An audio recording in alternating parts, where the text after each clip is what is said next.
Speaking's continuing series on leadership called Leader Speak, we have in conversation here Mr. Indranil Mukherjee, who is the Managing Director of Bebron Medical India Private Limited, Alcon Parenterals India, and Oyster Medisafe.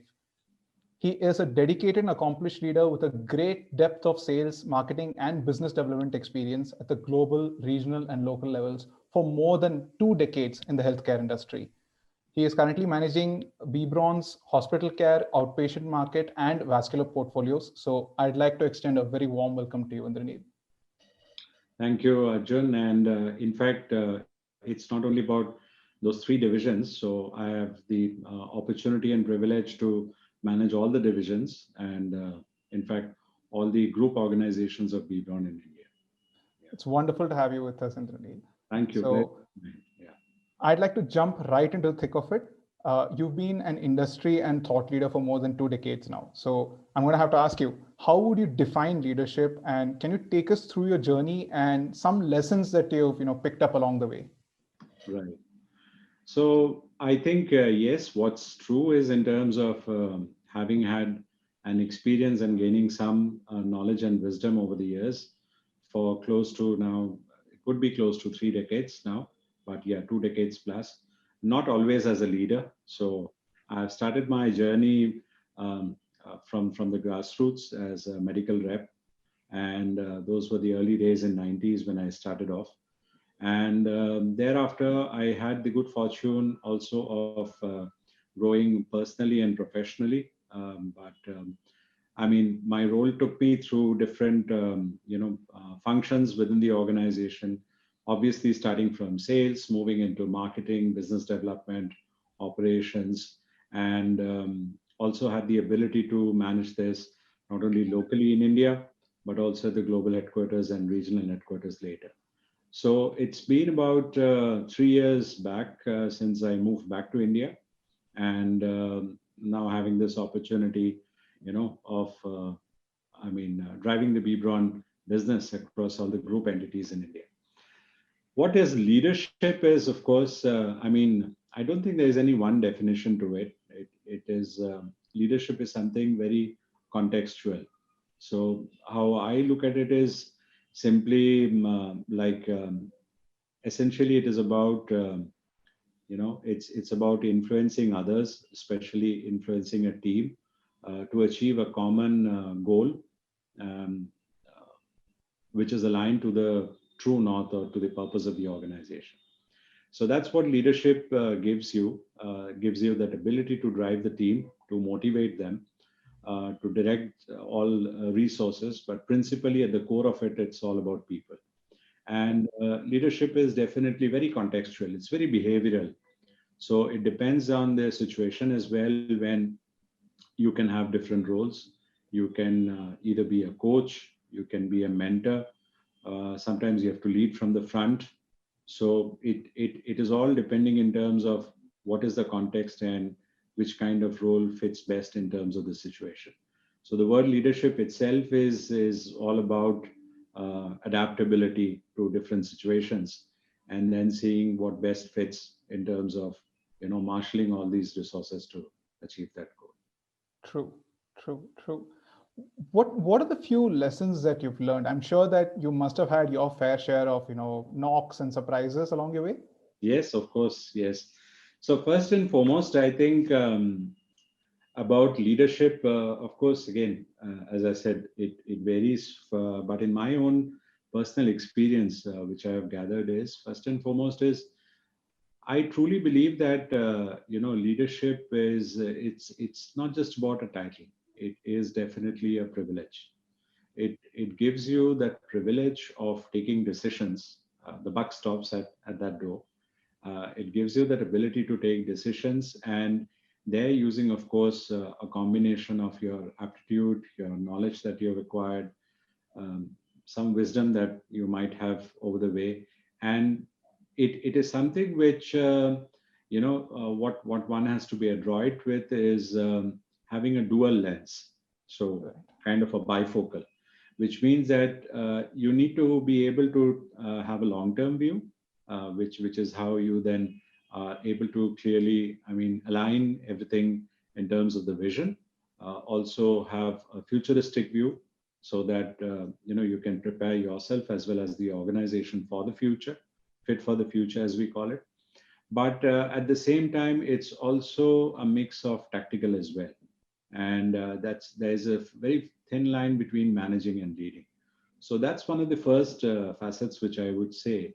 What I have learned is that first and foremost, it's a privilege. It's not a title, right? And that essentially means that I think humility is something which is required in leadership.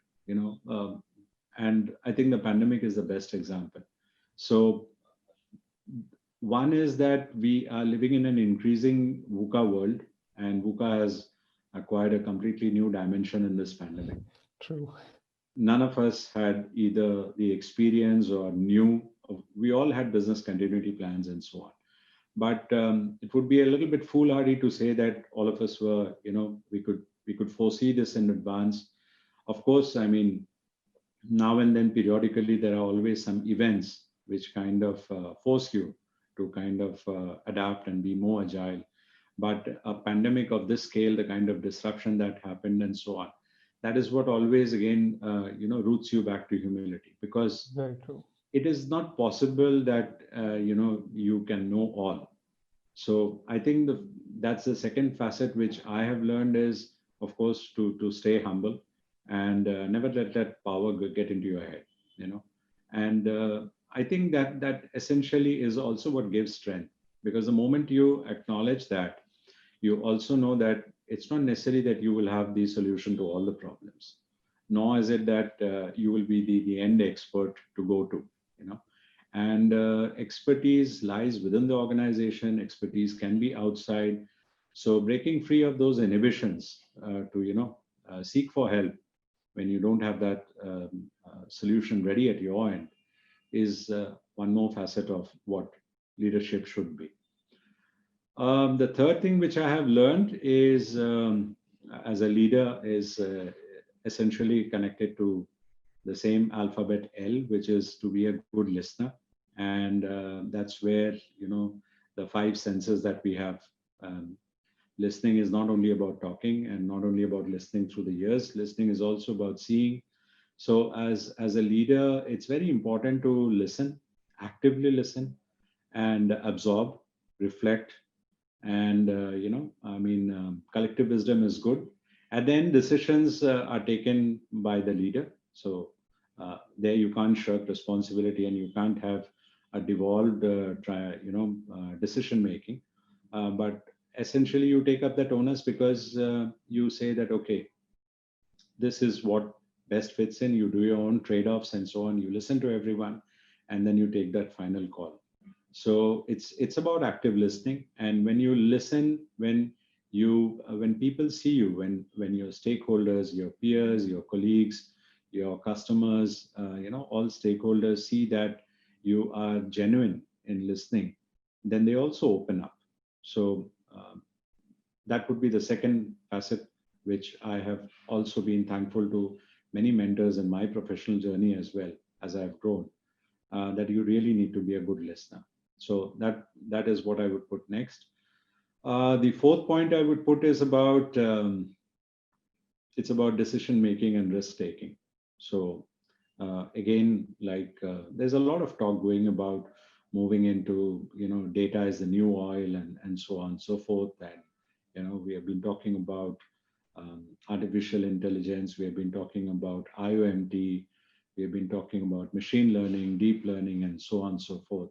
Because the rate at which data is churning out is phenomenal. So we have moved from the days of when I started off with floppy disks to we are talking about quantum computing and so on and so forth. And it's so phenomenal, and it's moving so fast. The enormous amount of data that is being generated and so on. Despite having the best of, let's say, systems at your disposal, despite talking about being a part of that digital wave, you will never have all the data to take a decision. And that's what I said at the beginning, that leadership is contextual. Sometimes you have to decide and act fast. You can't always pause and reflect. And one thing is there that all decisions will never be right. So in my own journey as well, I have seen that if I've taken 10 decisions, maybe six have gone right, four have been absolutely wrong. Out of those four, maybe two have been a disaster. So now the question is that does that stop me from taking decisions? The answer is no. And will there be adverse consequences? For sure, yes, because all the decisions are not necessarily right. But that is where it's a very unique balance of what you do with listening to your head, sometimes also listening to your heart, and sometimes only relying on the gut. So there's nothing foolproof or a jacket proof saying that you need to only listen to your head, you need to be only logical. But of course, it's a mix of emotions, it's a mix of rational. So using both the lobes of your brain in order to arrive. Yes, what is important is that I think it's very common wisdom to say that we should not repeat mistakes. Easier said than done, because many a times what happens when we take decisions is that I always use these simple anagrams for myself to remember. It's like we are quite often prisoners of the past. What I mean by prisoners of the past is that in the past, if we have been successful, we are loath to change. We think that this has worked out well earlier, and where is that compelling need to change? So let me replicate that. And that's one of the easiest traps that we often fall into, especially when confronted with something in the realm of unknown, in the realm of being uncertain. When we are not sure of the moorings, and that's when sometimes we rely on past judgments.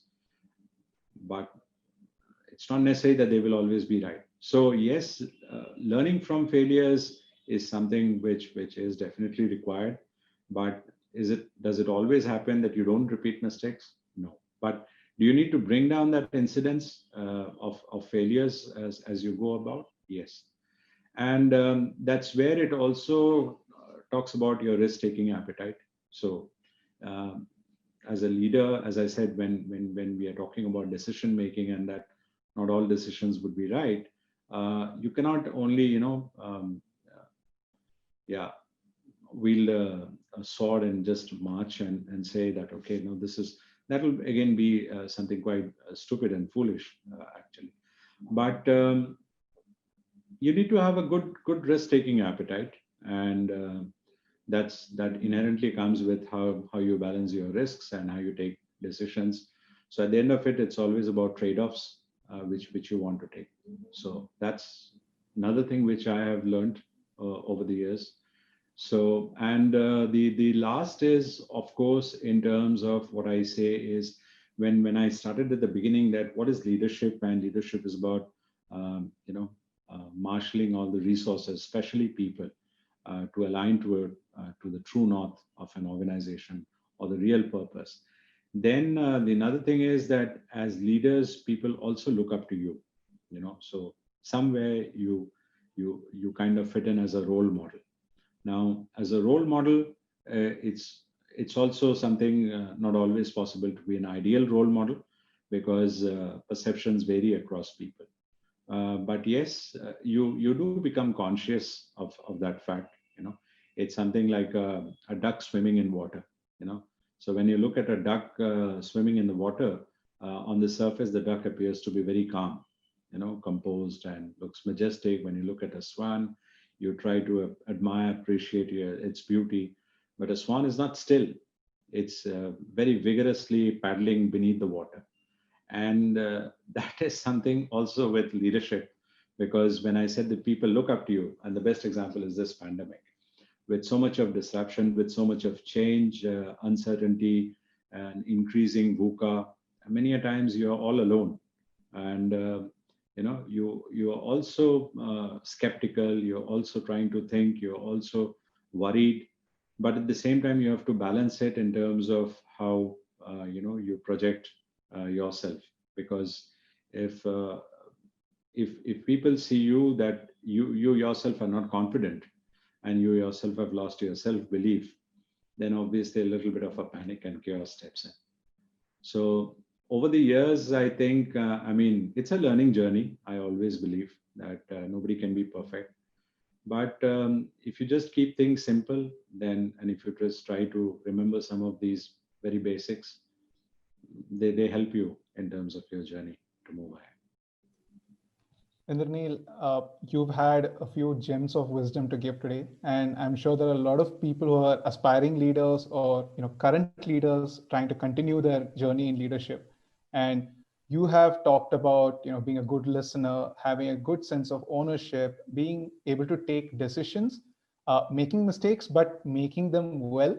You've talked about that as well. You've talked about how in an uncertain world it becomes very important to have the mental fortitude to present your best face to the world despite the uncertainties that we're facing, especially in today's context. Yeah. So that was a wonderful answer to a very broad question that I asked. Thank you so much.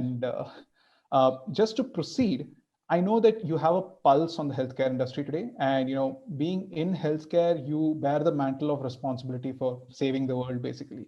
So I just wanted to ask you, what are your thoughts on the Indian healthcare scene right now? And what do you think are the biggest gaps and opportunities?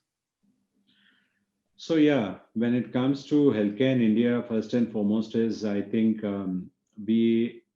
if we look at the typical three A's, first is in terms of access, the second is in terms of availability, and the third is in terms of affordability. Now, when it comes to, these are fundamentally the three A's, which we would look as the three pillars of healthcare. Now, when we look at access, one of the most glaring statistics, and not just a statistic, but something very evident in India, is that our overall spend on healthcare is highly inadequate.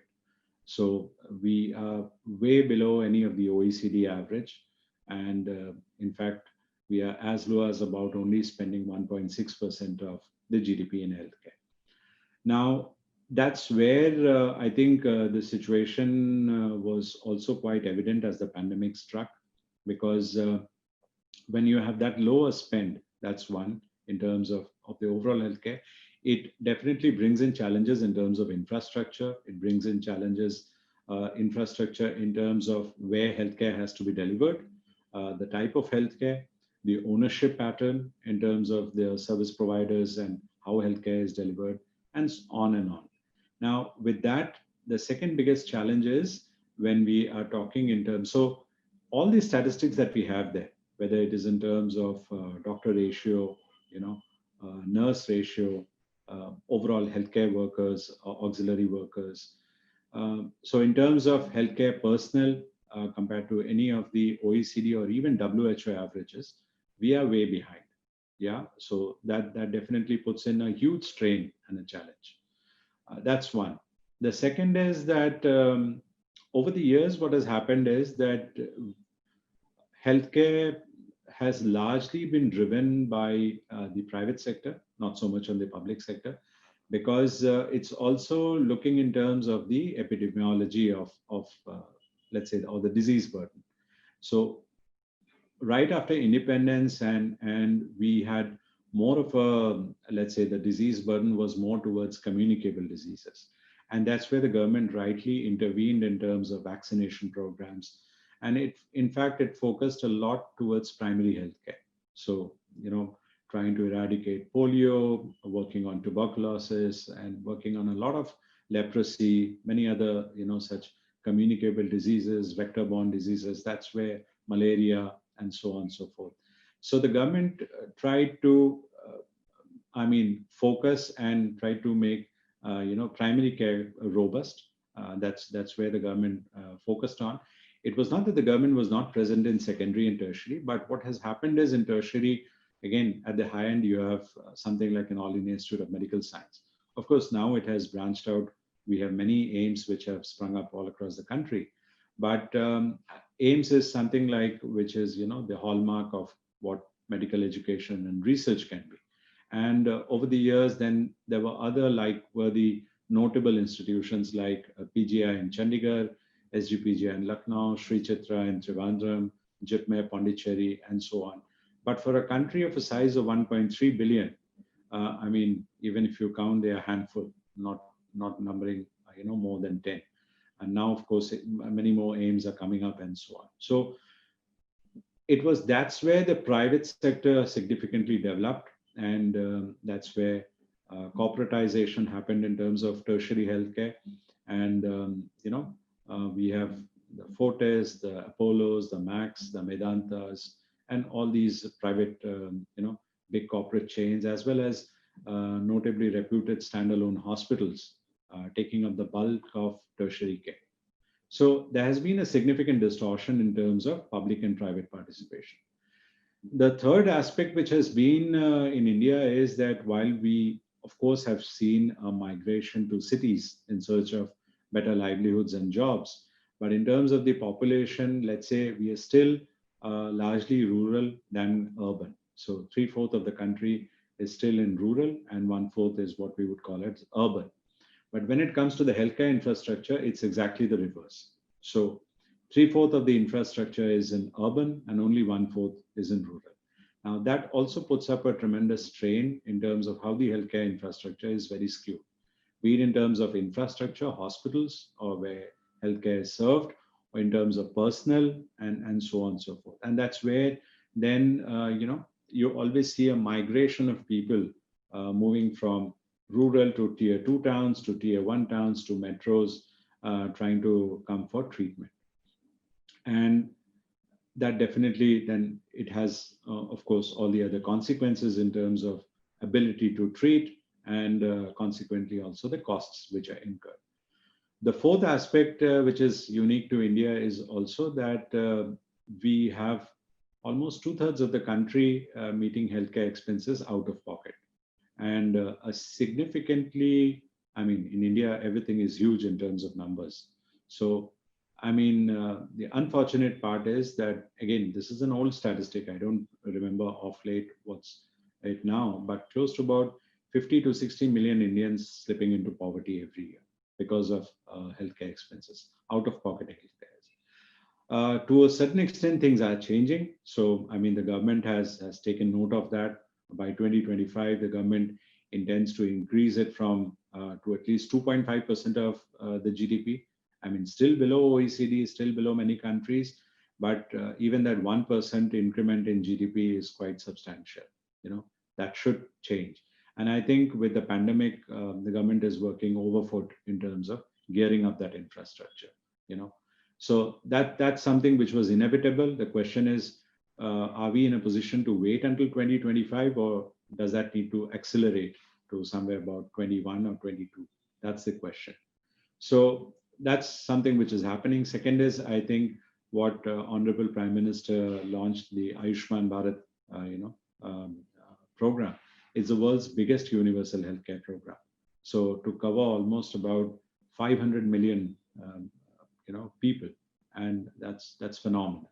So with all those kind of moves that have happened, that should also be able to address to a great extent the whole issue about affordability. And it's been last 2 years that the Ayushman Bharat program has started. So that definitely is going to be the next big, positive disruption in the field of healthcare. Some of the things which have not changed is, and we have seen this in the pandemic as well, that by and large, we as Indians take pride in being adaptable for every situation.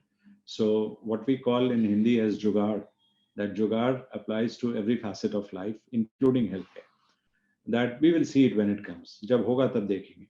And with that kind, the whole disposition to healthcare has been of, treating symptoms and a curative healthcare. We don't rely much importance on the preventive or the prophylactic part, leave alone vaccines and so on. Yeah.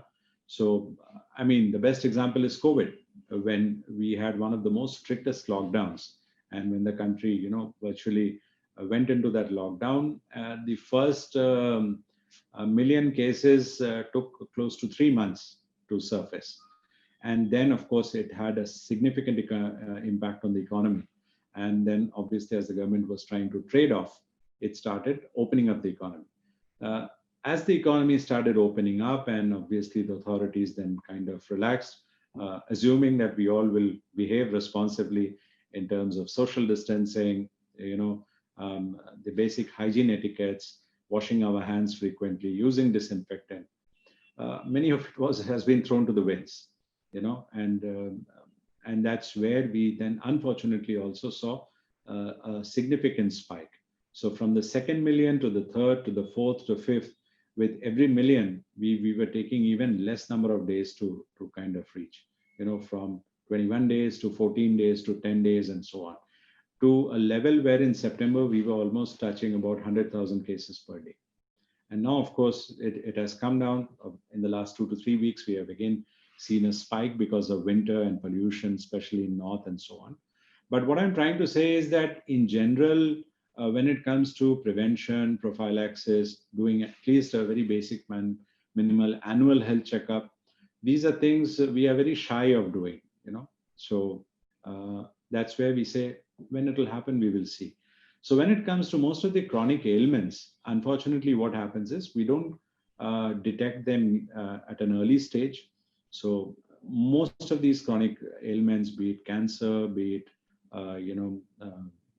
chronic renal failure, dialysis, and so on and so forth, we end up almost at stage 4 or towards a very late onward progression of the so-called disease.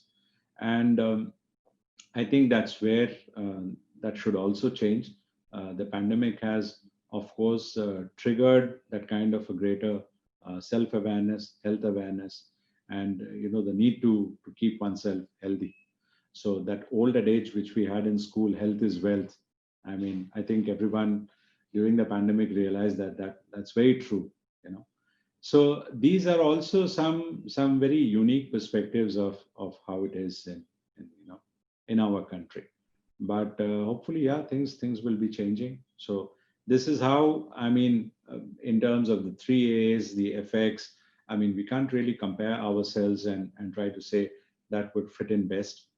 We are quite unique, but at the same time, there are many such things which then also are consequently ailments which are there. In terms of the quality of care, I think India, the number of accredited hospitals which we have, medical tourism went up significantly because the quality of care at an affordable cost, what's available in India, is quite significant. You have the best of healthcare. Gone are the days when 20, 30 years back that people would travel overseas. I mean, we have the best of doctors, best of facilities. So yes, on one hand, we have something which is at par with some of these best of hospitals globally. Adjacent to it, we might have a public hospital where even those basic infrastructure is missing. So that kind of a disparity, that kind of a polarity that you see is very evident in India across ailments, across cities, across different the whole spectrum of it. So you've covered quite a few points here, and it's become very clear that until say a year back, it was stakeholders, policymakers, and the end consumers who were determining what was going on in the medical industry and the healthcare industry. But it's hard to argue that today it's the healthcare industry that has kind of dictated along with the government what people call the new normal, right? And it's clear that a lot of us are now working from home because of that reason. I see that you're working from an office right now. So how has remote working been an experience for you, and what keeps you motivated to keep coming back and getting back to the fray every single day? Yeah, so I think how we work is definitely going to undergo a change. Yes, you're right. I'm right now in my office, and I mean, this week I was in office on Monday, and again on the weekend I'm here again in office. So there's no hard and fast as to when I need to be here or when I need to can comfortably work from home. And that's the kind of a hybrid work environment which I foresee in the days to come. Now, they cannot again be only like work from home is the only ideal way, because both have their own pluses and minuses. So work from home definitely gives you a lot of flexibility, and it takes away a lot of the pain points of urban traffic congestion. It gives you a lot of quality time which you otherwise idle in traffic and so on. Today, thanks to technology, the ability to virtually connect and so on, is phenomenal. So definitely, I mean, work from home, which most of us before the pandemic thought that this was only something a domain of people in the IT industry. We have been, for good reasons, being proved wrong. And I think we all can comfortably work from home as well. But at the same time, when like coming to office is that many a times what happens is that in an office, when you're working as a team, again, it depends in terms of, let's say, organization culture and practices. So for someone like me, of course, while fully being cognizant of social distancing and all the other norms which are there in terms of what is permissible, of how many people can be in the office and so on. But a great advantage of being in the office is that I'm not so much who's comfortable with, formal mails, and that formal communication is something which I have never been so comfortable with. I always believe that if there's an issue, to talk to the person right away, and that's when I just reach out and talk to person. If there are some topics which are to be discussed, then again relying on Microsoft Office, be it in Excel or PowerPoint and so on, though they are good tools, but a plain flip chart and a board always helps. The good old post-its in terms of trying to work around and so on. So that way, in terms of that team bonding, that team interacting, virtual enables it, but physical presence definitely gives it a different realm altogether. Cognizant of the fact that it's not the same as pre-pandemic, so obviously maintaining those kinds of distances and so on. And sometimes it is purely arising out of some statutory norms in terms if you have to conduct a board meeting. Yes, a virtual board meeting, yes.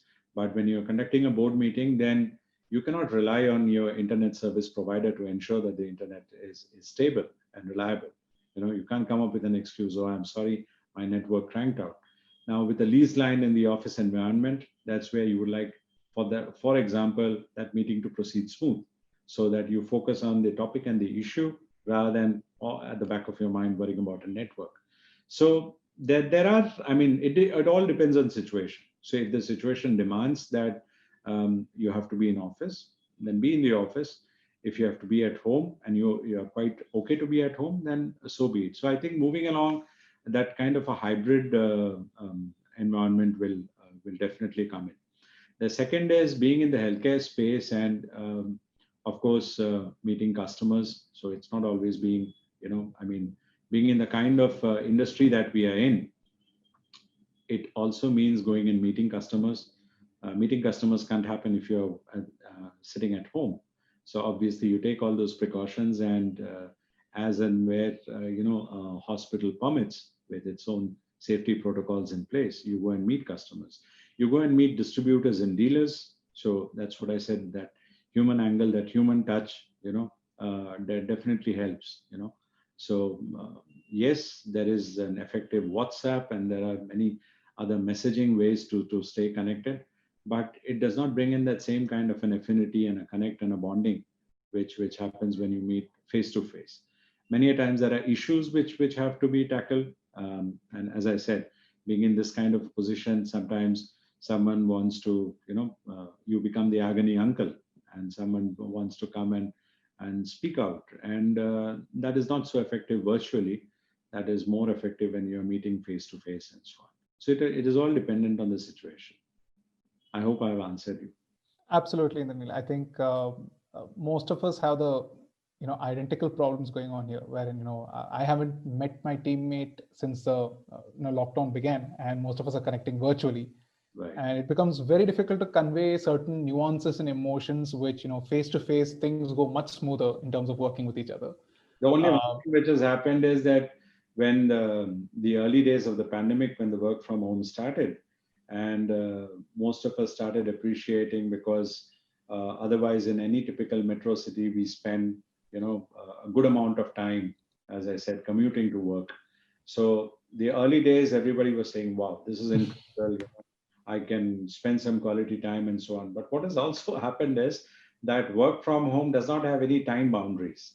So your work can start somewhere early in the morning and can even carry on late in the evening, you know. So that has also been there. And then obviously the moment you are at home, and if everybody is at home, there are also some tasks at home to attend to. So the question is that you have shared responsibilities at home, and there that can also sometimes lead to other issues at home in terms of who does what.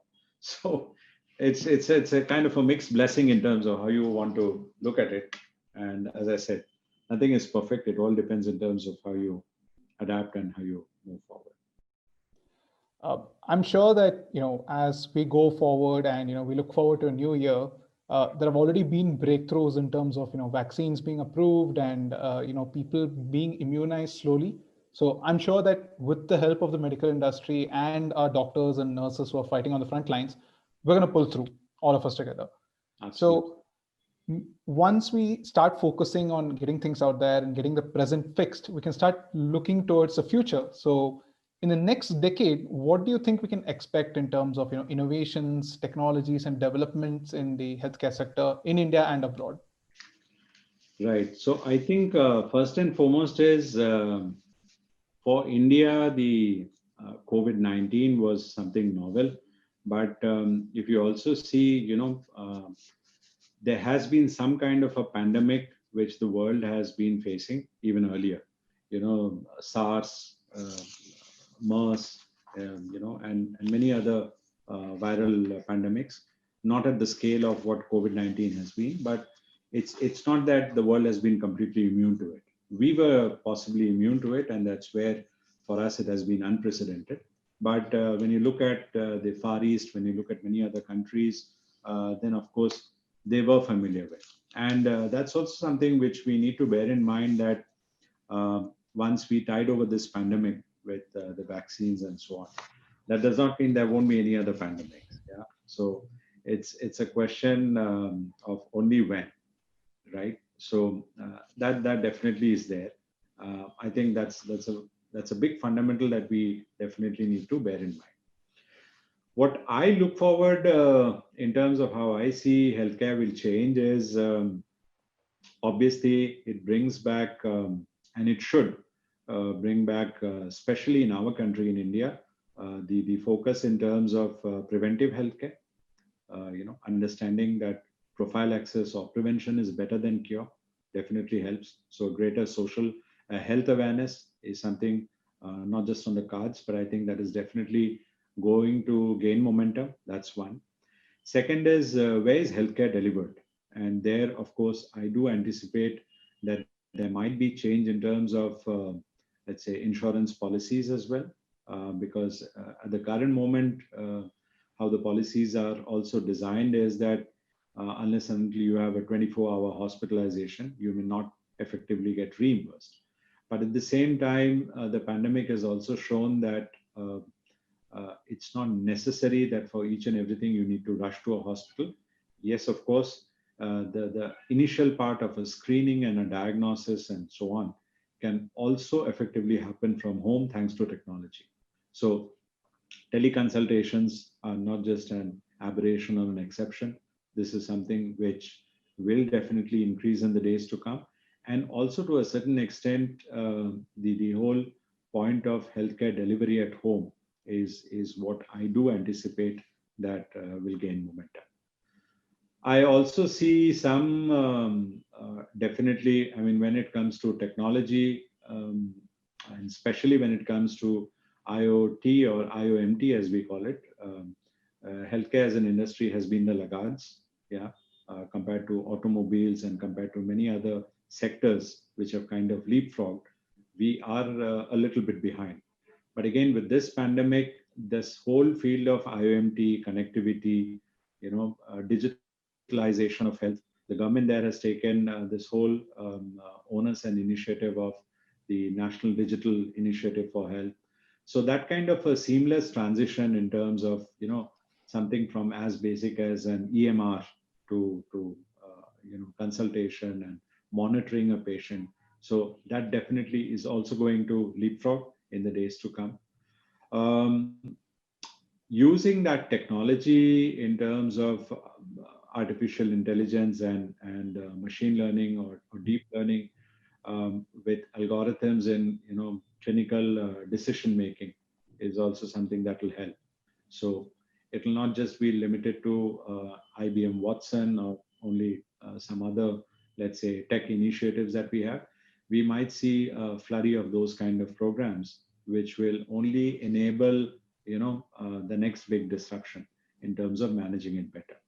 Yeah, and robotics in the sense of precision and so on. So technology is definitely going to be the next big disruption.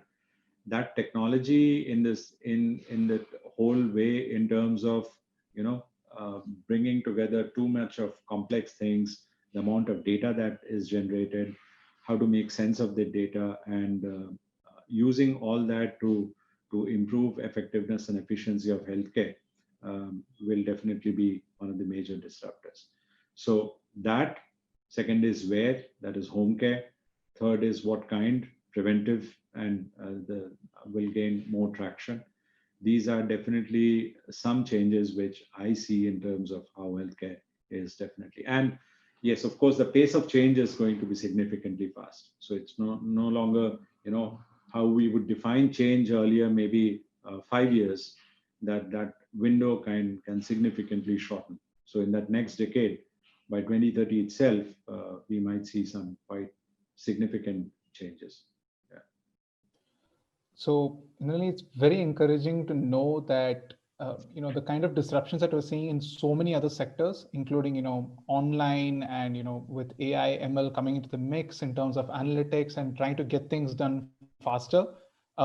I sincerely hope that the 3 A's that you talked about, availability, accessibility, and affordability, all of them get addressed in the near future, like you said, within the 2030s. So you have basically painted a very encouraging and exciting vision of what the future is going to be like. And I think our audiences appreciate this kind of reassurance at this point when everything is uncertain. That at least in terms of health, we will be able to take care of ourselves as we go on and live out our lives.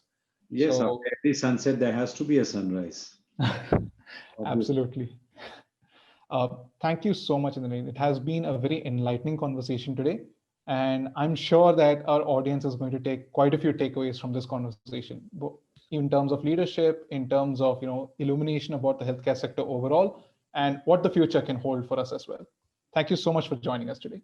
Thanks a lot, Rajendran, and was my pleasure as well. And thank you for taking out your time in this conversation with me. And thanks to Speakin as well for giving me this platform to share my views and thoughts. And yes, best wishes. And let's stay safe. Let's keep ourselves protected.